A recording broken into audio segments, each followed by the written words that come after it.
handlers.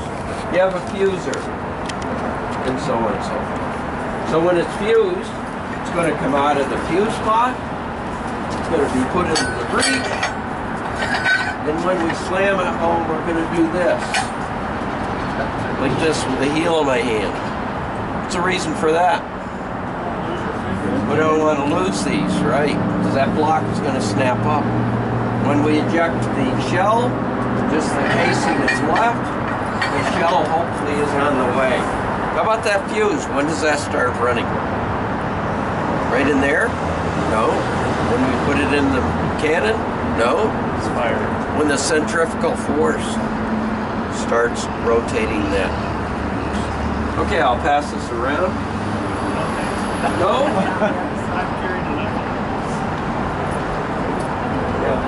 Keep in mind, I'll hang it.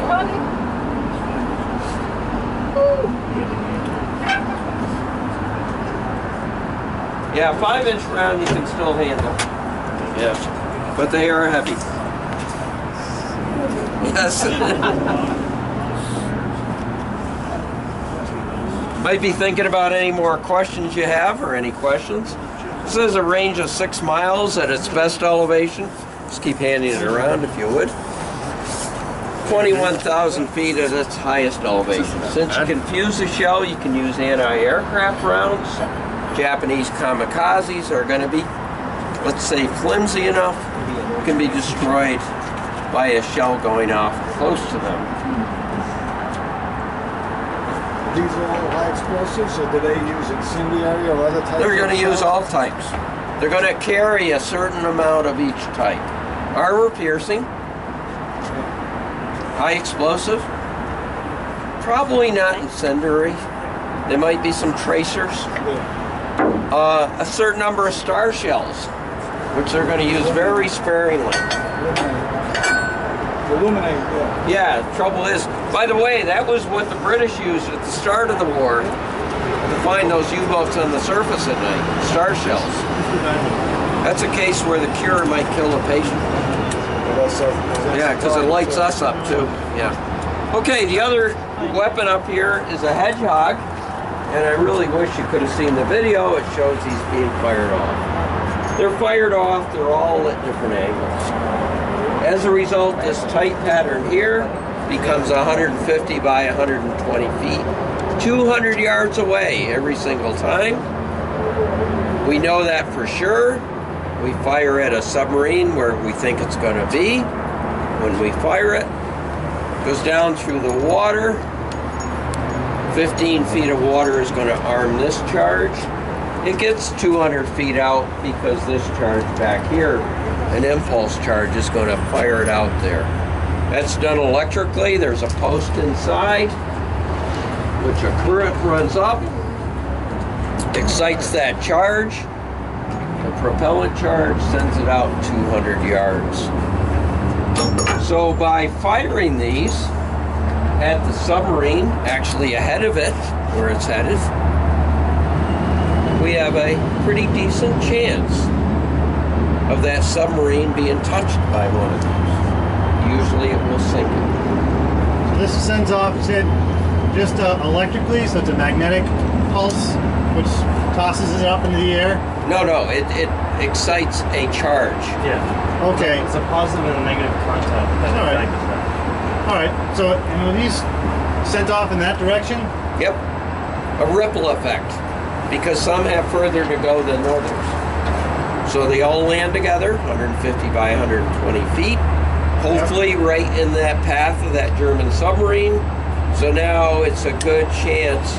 What's a good chance? 25%. Maybe that doesn't seem very good to you, but regular depth charges that we'll see later, less than 10% chance. So major improvement. Questions, sir? Do they have to actually make contact, or they can just get close enough to damage? No, make contact. They have to make contact. Yep. If they bounce off, it'll still go off usually. Yeah. There's not a lot of evidence to it.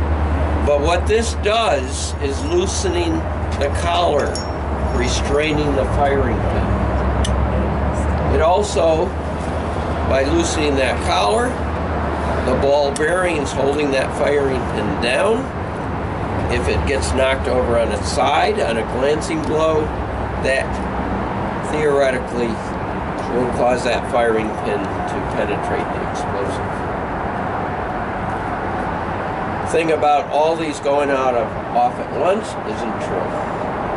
Usually only the one hitting the submarine goes off. Okay, it only fires over the bow. You want to go back there and move those handles? Sure. And you can see what the traverse is on this.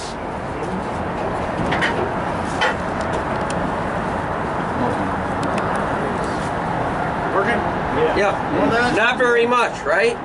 Well, that's actually a big deal because a little angle here results in a lot of distance out there. So this was a major improvement. This is brand new for World War II. Is that firing station? Yep, well, right behind there. But almost everything you're going to ask about has a backup. This case, it has another way to do it.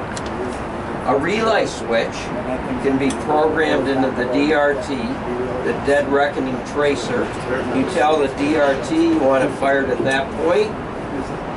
The DRT is going to crank along. It knows when it gets to that point, it fires it automatically. There are accounts of we fired the hedgehogs by DRT, Dead Reckoning Tracer.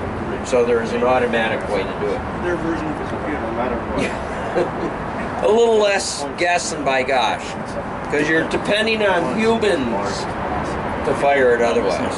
Well, how do we coax that German submarine to cross us in front? Think they'll do that out of the kindness of their hearts? No, we have to aim the ship. If that submarine is over there, parallel course on us, we're going to turn that way.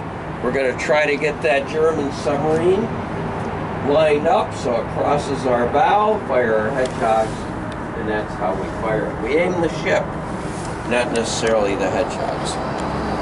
We do have a little play, as you saw in there. Actually, it's quite a bit of distance when they land. Okay, any questions? Most of the action reports that I've read, the kill has been made with hedgehogs. Yep, get your head down there and take a look up, sir.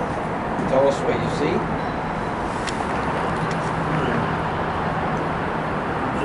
Not that much? No. Not much. No, but enough. Well, they have instructions to put this cannon horizontal before they leave. But where's the gun crew going to be? 9 men. Where are they going to be? Should they be here? Somewhere else, right. We're going to see Officers' Country next. Officers' Country is not just for the officers. We need that space for other things as well. The gun crew, their evacuation point is Officers' Country. You see the elevators for No, by hand. By hand. they don't lower down to By hand. Bring them up, put them in the ready service ammunition locker. When you stop firing, modern ships have elevators strictly yeah. for Well, you absolutely need them. Real heavy stuff. See Battleship sometime. It's a lousy movie, science fiction movie, but it shows these guys carrying a 16-inch shell. Yeah, right. yeah, I don't think so. Okay, let's move on, folks. Officers' Country. Keep in mind, this is where the gun crew is going to evacuate.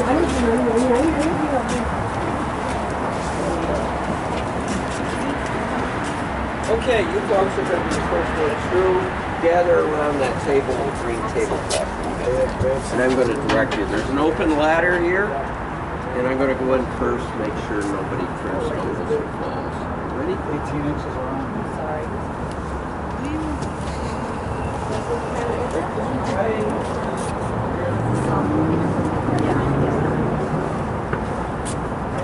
Good luck. Nice. Left, as you're going down through those staterooms.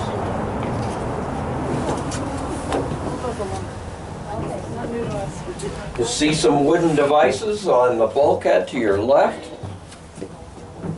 And those are fiddle boards. They're a British design. Designed to keep your food on the table. Yeah, I've heard that before. You know the one I don't believe? A guy said, hey, my buddy took out his knife and put it right through the stainless steel tray. That's what I said. You know, If you take a couple of slices of bread and put it down in the smash, I've heard that several times. You know, Cozy. between a sea story and a fairy tale. This is no Fairy tale.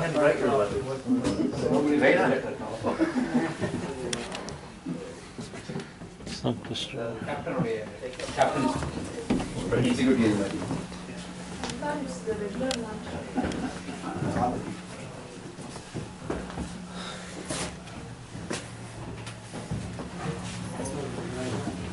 Down each side. this is 23.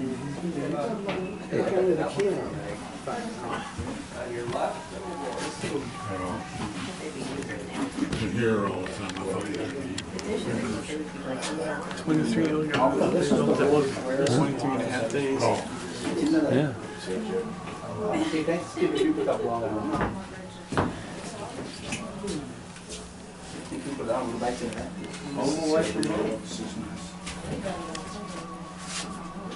Somewhere in you had hot monkeys. Every man would have his own boat.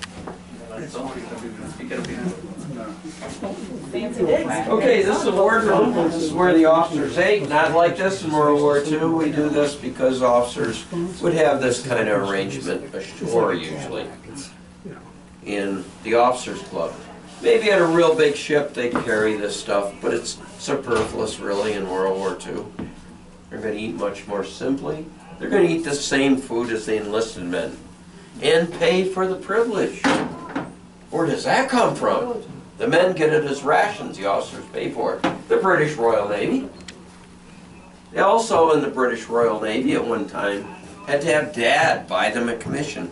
Big time. Political thing. Buy their way in. Dad was glad to do it. Why? It's an honorable profession. For someone that owned a lot of property. And if he's got 3 kids, 3 sons, say, who's going to inherit? Just the oldest. What does he do with the other 2?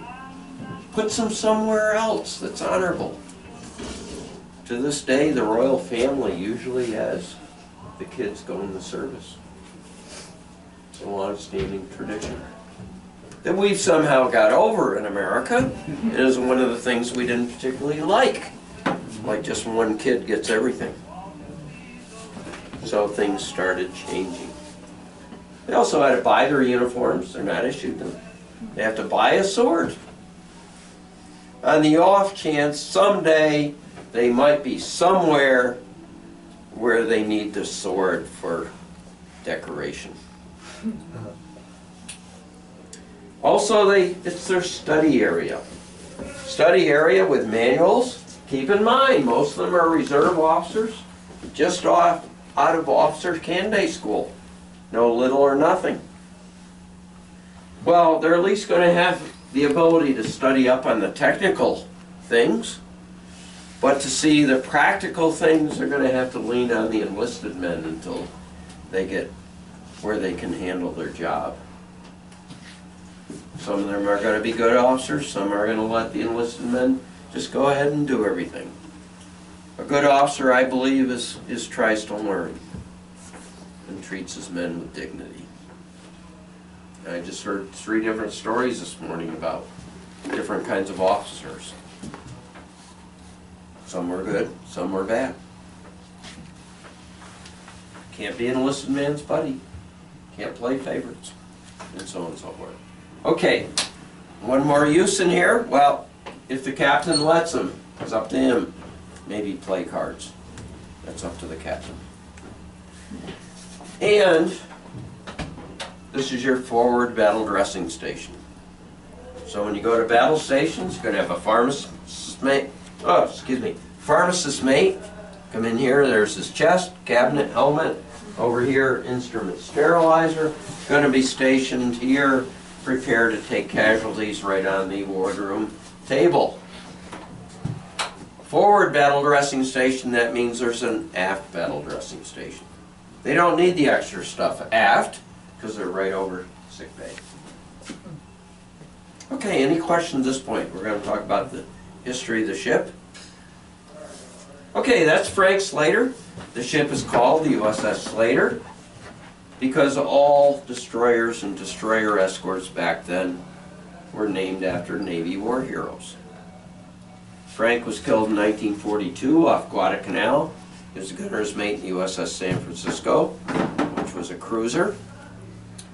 Fired at a Japanese torpedo plane, and even though it was going to crash into his battle station, he didn't try to get away, and he earned the Navy Cross upon his death, or after his death. That made him eligible to have a destroyer or a destroyer escort named after him. This ship, built in May of 1944, he was from Alabama. This ship was built in Tampa, Florida. His mother came down and christened it the USS Slater. After working up, shakedown cruise, training. By the way, training back then, they did a lot of training under almost combat situations. In this case, this ship went to Bermuda and was subjected to torpedo attacks with dummy torpedoes. So the ship got practice avoiding torpedoes. The airmen in the Navy got practice torpedoing ships from the air. So once all that stuff's done, she goes on convoy duty to Europe, makes several trips. The war is over in May of '45, comes back to the States, has her torpedo tubes taken off. They're not necessary. You may, once in a great while, have need for them. But you only get 3 shots. They're loaded from port. You don't carry extras. So once you use those 3, they're gone. A bigger threat is Japanese kamikazes. Torpedo tubes come off, anti-aircraft weapons are increased in number. Goes to the Pacific, but doesn't get there before the war is over.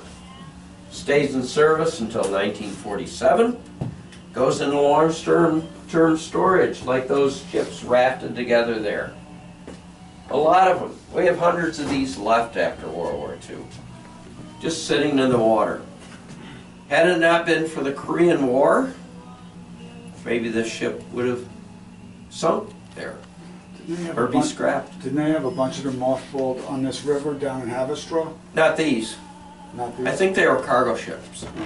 I remember seeing them, Yeah. but you know, I think I'm talking 1953.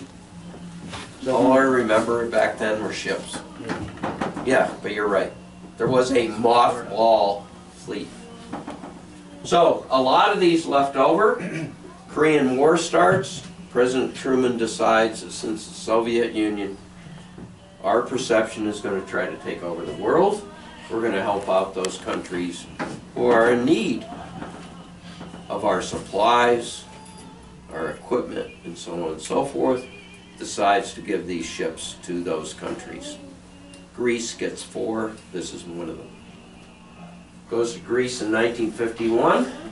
By 1991, it's pretty much a rusty hulk. They would have scrapped her, but the Sailors Association, the Destroyer Escort Sailors Association, asked the Greeks if they can have her as a war memorial. The Greeks agree. The Sailors Association raises the money to have her brought back, towed. To get insurance with a dead tow, you've got to have the ship welded up.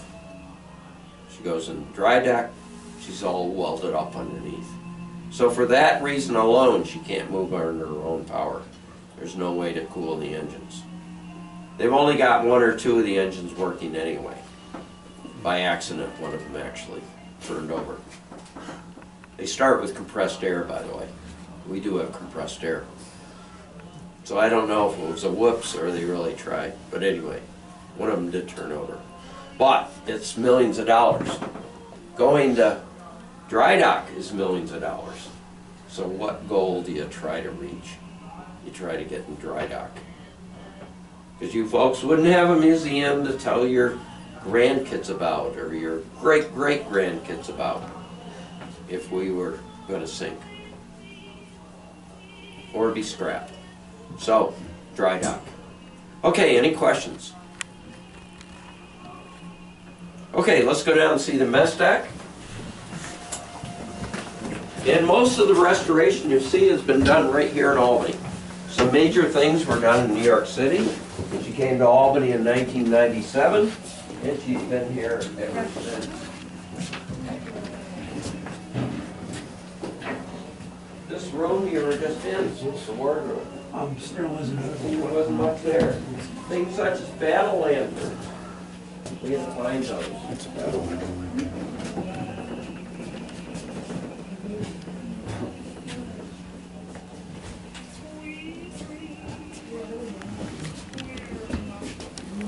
Clock's working. See the clock, Scott? That's like Mr. Zach's clock, except this was Ave.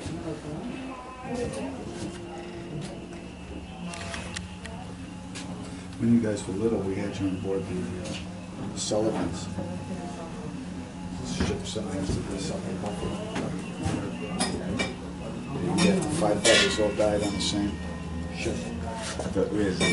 I've heard that. Is it the Sullivans or the Sullivans? Sullivans, it's called the Sullivans. It's actually a replacement. After they decommissioned the original Sullivans, they named the second ship after it. In fact, the movie Saving Private Ryan was loosely based on the Sullivan story. Yeah. I told it a while, yeah. I believe that they died aboard the Juno when it was torpedoed in the Pacific.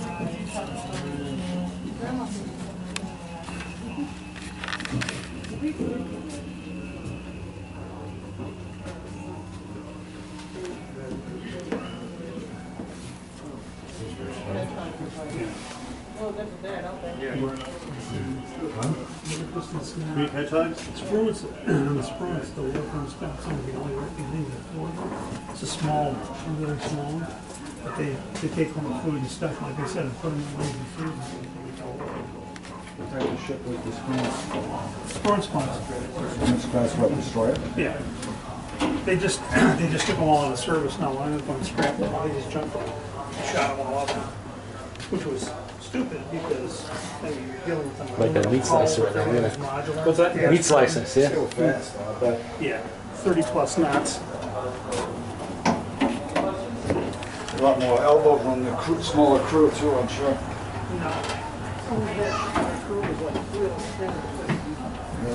They figured automation with the limited. All right, Scott, try not to fall. At least if you do, don't do it on me. I'll do my best. So what they did is they built a cruiser hull, armed it like a frigate, because we didn't have a lot of armament. All of it destroyer. Yeah. It's more slob. Oh, it's just heavy tack. Hard tack. Yeah.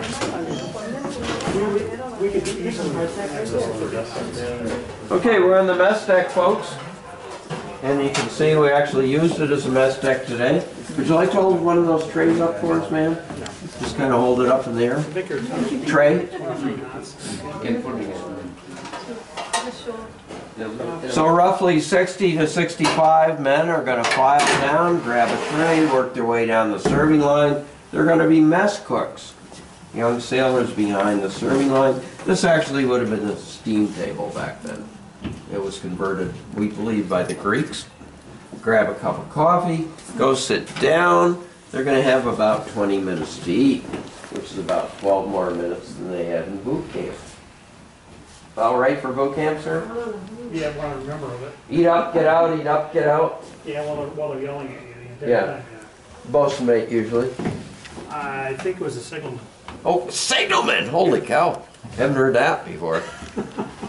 Usually they're a little quieter type person, signalman. Not this one. Ah. Maybe he was an ex-bosun mate. So anyway, that gives rise to who keeps order and discipline in here or in the berthing compartments. Master at arms. Very, very, very often bosun mates. Who runs the boots in boot camp? Mostly bosun mates. Well, I was the duty master at arms for the spruance, the first spruance I was on. And I was in electronic warfare and stuff. Yeah. I was in the wrong place. At the wrong Things time. are a little more civilized when you were in, sir.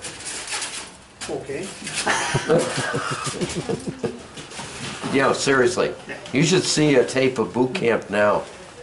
Other than the hollering, other than the physical exercise, Well, a lot more brain work. We were in San Diego. We were right across from where the Marines were. Yeah. And, you know, every time I start griping and stuff, I'd look and watch what they were doing to the Marines, and I was thinking, you know, this isn't all that bad. No, that's one of those, let you and him fight.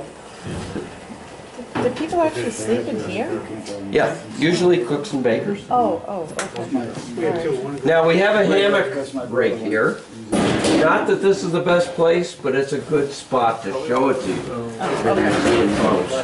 Because we have plenty of hammocks. So if we pick up survivors, prisoners, or we transport men, say back to the States, we have plenty of these. Why do we have plenty of them? Because in boot camp, that's what the sailors slept in. And they brought it with them. So that's going to have somebody's name stenciled on the bottom. So, it may be on the inside. I don't know where it is on this one. This wasn't one I cleaned in my driveway. Now, so he's going to show up with his canvas, his sea bag, all his worldly possessions, and the hammock is going to have its fancy work with us, and that's fancy work. You know that little stuff? Yes. And it's not that easy to fix, believe me. Any questions about the mess deck? Also, movies here in bad weather. If you're in port, and you actually have movies. If you have movies, every single man that can is going to probably watch it if he isn't asleep or on duty. Yep, already down there. It's just something to do. Because usually, they're not going to let you off the ship anyway. It's something to do. Make up your own lines after a while, after you've seen it 4 or 5 times. Been there, done it. Right, sir? Yeah. Same movies over and over again. It's a vast conspiracy, isn't it? The Navy Department figures out who had those movies 2 months ago. You get them back again? Yeah. Okay, any questions about the mess deck? Also, we're on top of the fuel tanks.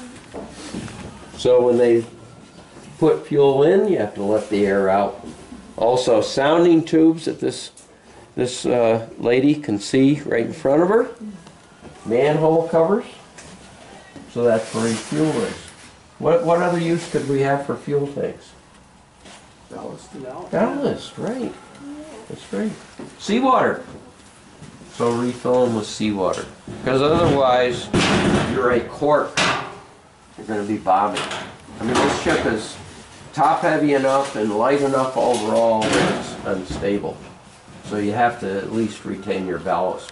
Very famous typhoon, which some destroyers were sunk, but DEs weren't.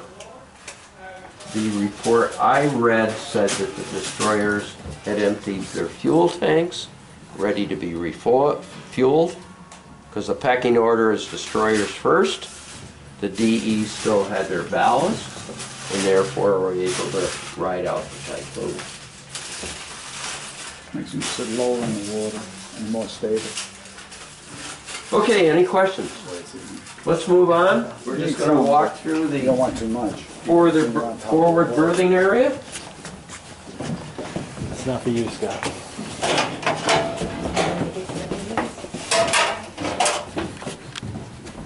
Extra tables. Foot locker. Each man gets a bunk and gets a foot locker.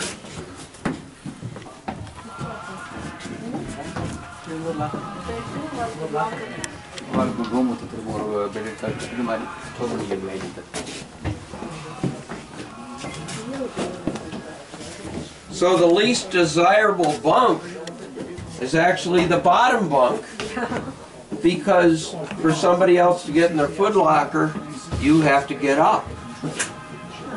We are told, and this is oral history, most sailors on these ships back then said that the top bunk was the best.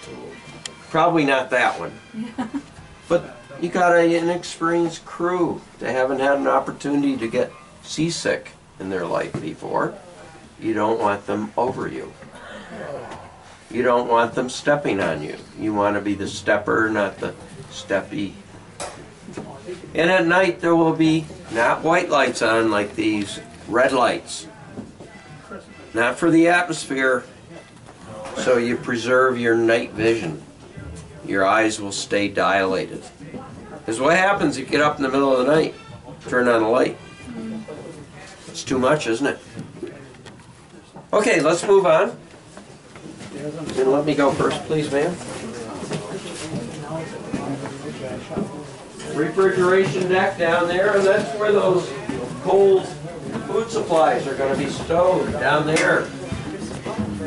I was probably there.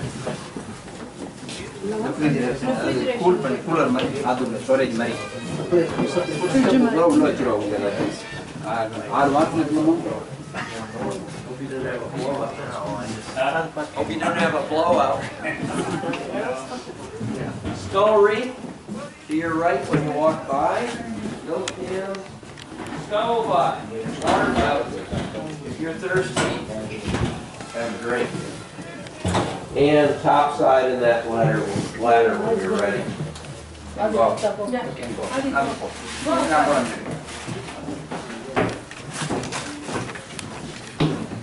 You like it? You want to take it home? Think it'd fit in the backyard? Yes. Now, they could use fresh water. They give them some fresh water, soap up, rinse off with fresh water, and that's it. If they wanted a longer shower in between, they'd use salt water. And that's because this ship can't make too much fresh water. Or enough, I should say. Because it's diesel electric. You're on a steam turbine ship. You have all the fresh hot water you want. This is a byproduct. Yep, you're welcome. That's called a scuttlebutt. After World War II, it became a common term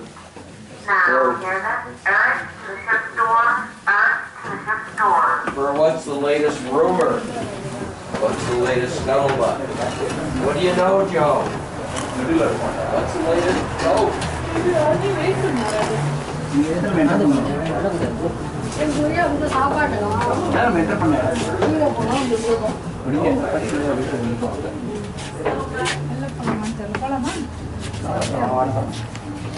You would not do well in this ship, Scott. I've seen like 15 things you'd have slammed your head into already. Look at this. Whack!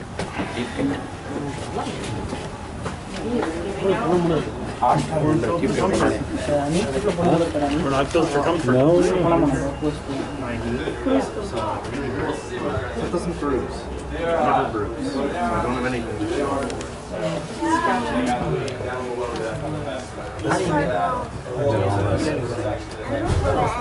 It's older than the wiring in my Model S.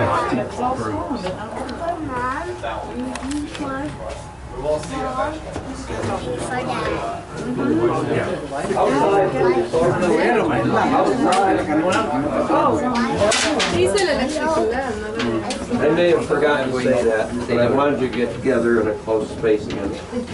Watch your head, Scott. And let me get in there because I want to start them up the ladder, please. Okay, start up the ladder, please. This ladder.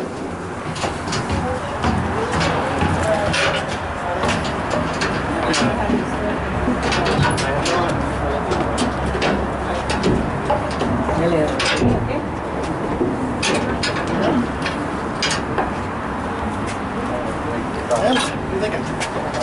Gravity. Really? Yeah.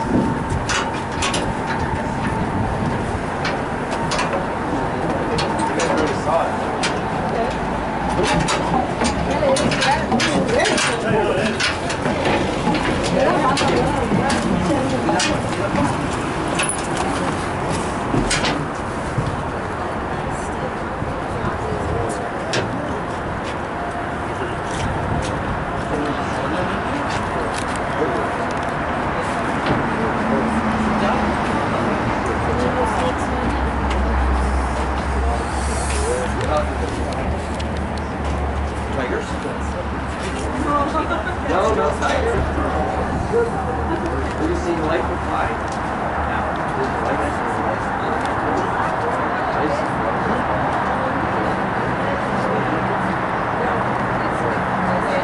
I don't dare and change the light bulb.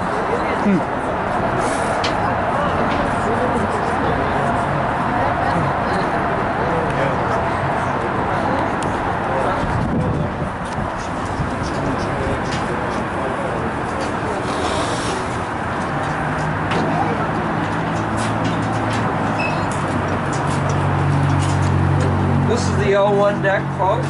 It's just actually the top of the deck house. Well, the hull is very flexible because it's long and narrow for the ship size. Since the deck house is welded to it and it runs about 60% of the length of the ship, you have to have the ability to allow it to flex. And the way we do that is long expansion joints running across the deck house, down each side, 2 sets. That way you have a chance of the deck house not getting damage in it or in the deck on top of it. Also sometimes called the boat deck, and that's because the whaleboat would be hoisted up there on those davits.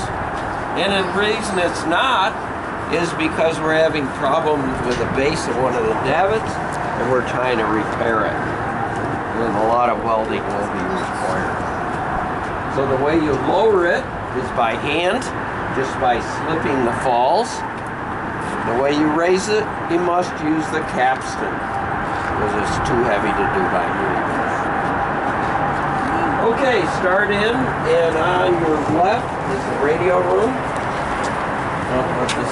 Let these folks go first.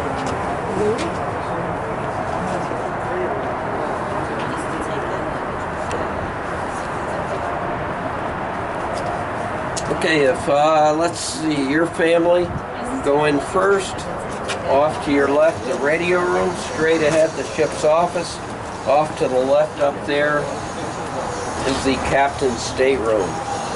And let's see, who are you with? This? 3? Okay, why don't you, all right, you folks go next too. And then everybody else, if you'd hold up for a little while. It's off to the left. You go by that ladder.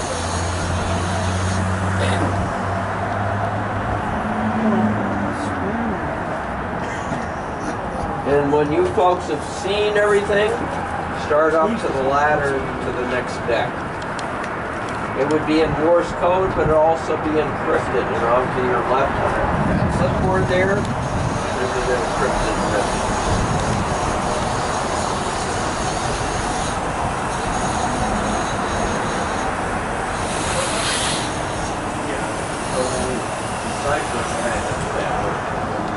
Write down the Morse code.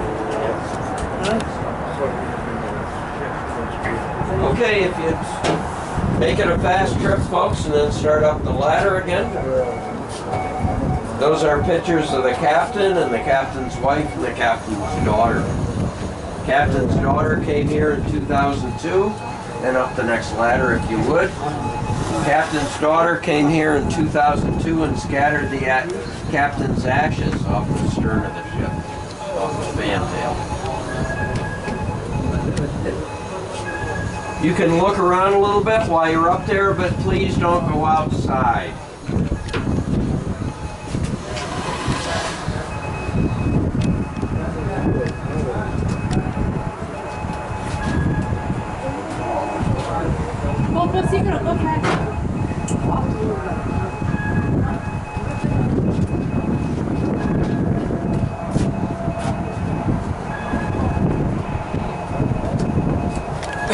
Where's the black one?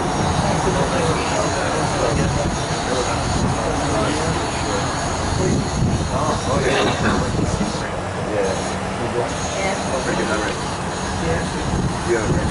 Well, I still have to go back to the station.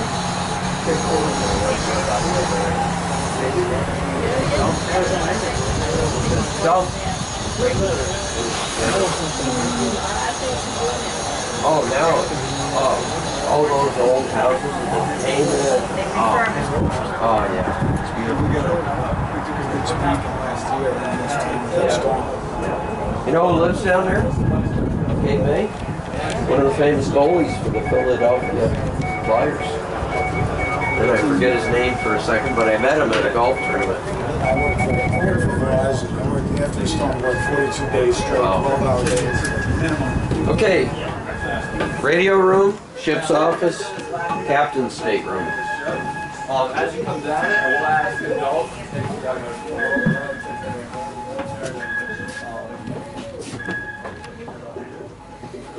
Probably still fall that stuff. Radio room, ship's office, and captain's stateroom up to the left up there. Nice clocks. What's that? A lot of nice clocks. Actually, they'd be receiving that message. They'd almost never send messages on their biggest radio. See? Because what happens? Know where you are. Can't. That's right, radio direction finder. So your position is top secret. So you make a report of what you've done after you get back. Yep. I'm surprised. Might be a top secret, but only had to find out. Biggest room on the. The dishwasher thing is run on 440 volts, 3-phase. Wonder who winds all these clocks every day. Well, you know, wind them every 31 days Yeah, actually. 440 off the engine. There's another hazard for you. Outside the USS deal. I'm not used to. Going in a line? No, excuse me. Okay, let those folks back out so they can go up the ladder and you folks can get in there. Wait, where are we going? See, I told you directing traffic. Yeah. I didn't have to do We it. can go in there. Oh, we're going. Okay, have you seen those compartments top side if you would on more deck? Whoops, stay up there, sir. Stay up there. Yeah. I'm coming. Okay, have you been in to see the captain's stateroom yet? Okay. Whenever you're ready, go topside one more deck. We did call it the CIC. What up, six guy? If you've seen the video, it has a portion of it is on the movie.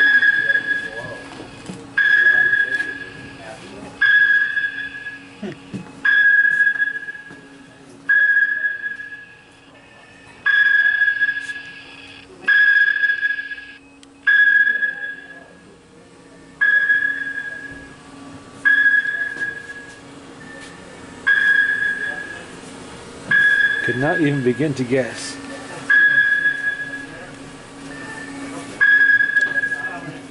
Find and sink the enemy sub. Yeah, pretty much what you'd be doing.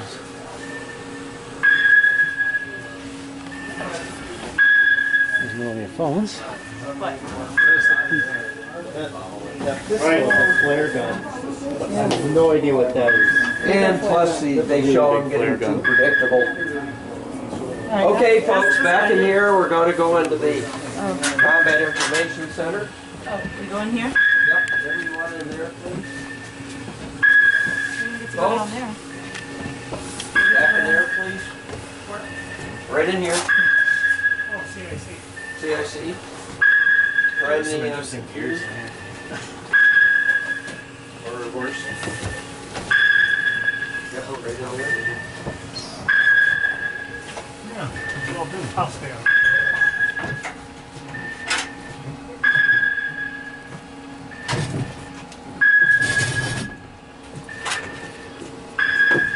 Yep, just get to know each other better.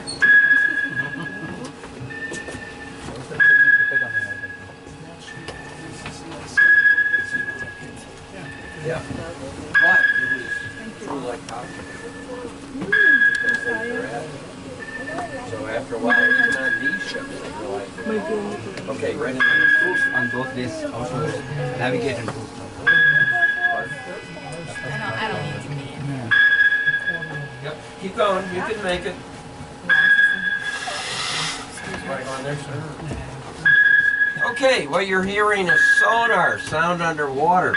Much like our voice through the air, the reason it works is because it's moving air molecules, bumping into the next air molecule. And if we're, I won't say lucky, but if way. When we shout, we might hear an echo. Well, that's what we're hoping for here. This is sound underwater. Travels much faster underwater. Goes much faster out, much faster back. You might hear a signal coming back. Out, back, out, back, out, back. A sonarman can figure out what that all means, an echo. He can determine whether it's maybe a whale, because it's mushy, maybe it's caused by different layers of water temperature, or maybe it's an enemy submarine.